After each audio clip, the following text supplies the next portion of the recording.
तर राज्यामधल्या 29 महानगरपालिकांच्या निवडणुकांची रणधुमाळी सध्या सुरू आहे।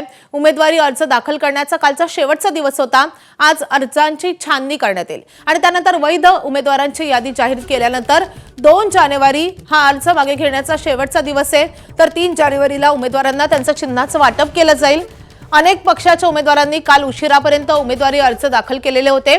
पक्षाच्या नेत्यांनी अधिकृत यादी जाहीर न केल्यानं अनेक बंडखोरांनीही उमेदवारी अर्ज दाखल केलाय आणि त्यामुळे आता अर्ज छाननीमध्ये किती उमेदवारांचे अर्ज बाद होणार आणि किती उमेदवार माघार घेणार हे पाहणं महत्त्वाचं असेल। अनेक पक्षांचे ज्येष्ठ नेते बंडखोरांची समजूत काढण्याचे प्रयत्न करतायत।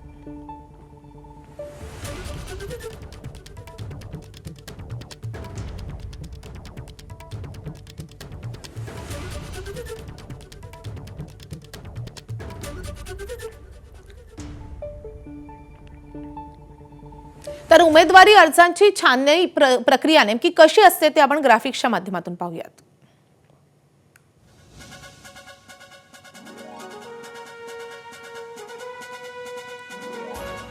तर उमेदवारी अर्ज दाखल झालेले आहेत आणि त्यानंतर ही छाननी प्रक्रिया आता सुरू होणार आहे। ही प्रक्रिया नेमकी असते कशी ते आपण सोप्या शब्दात समजावून घेऊयात।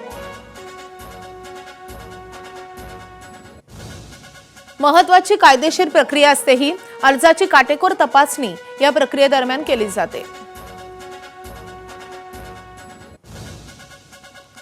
अर्जाची छाननी करताना उमेदवार, त्यांचे प्रतिनिधी, त्यांचे वकील हे उपस्थित राहू शकतात। वयाची अट, मतदार यादीतलं नाव, प्रस्तावक, त्यांच्या सह्या आणि प्रतिज्ञापत्र यांची पडताळणी होते। अनामत रक्कम, त्याची पावती, पक्षाचा एबी फॉर्म याची पडताळणी केली जाते। उमेदवार भारताचा नागरिक नसेल, वयोमर्यादेमध्ये बसत नसेल, अर्जात खोटी माहिती असेल तर उमेदवारी अर्ज रद्द होतो। सुचवणाऱ्यांच्या सह्या, माहिती चुकीची असल्यास 2 वर्षांहून अधिक काळ शिक्षा झाली असल्यासही अर्ज बाद होतो। ज्यांचे अर्ज सर्व नियमात बसतात ते उमेदवारी अर्ज वैध होतात आणि ते उमेदवारही वैध ठरतात। तर छाननीनंतर वैध उमेदवारांची यादी, त्यानंतर अर्ज मागे घेण्यासाठी ठराविक वेळ दिली जाते।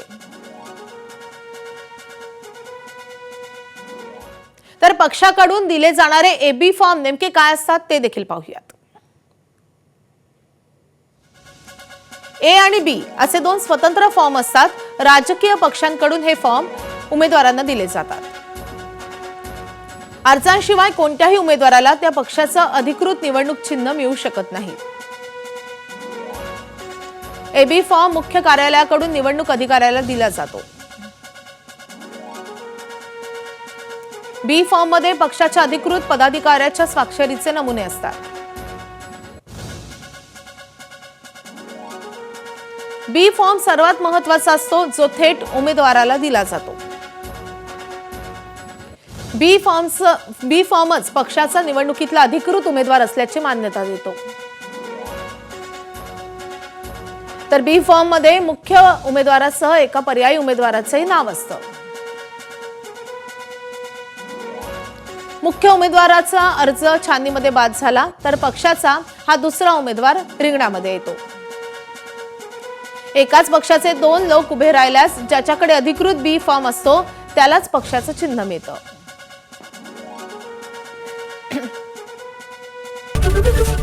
एबीपी माझा, उघडा डोळे बघा नीट।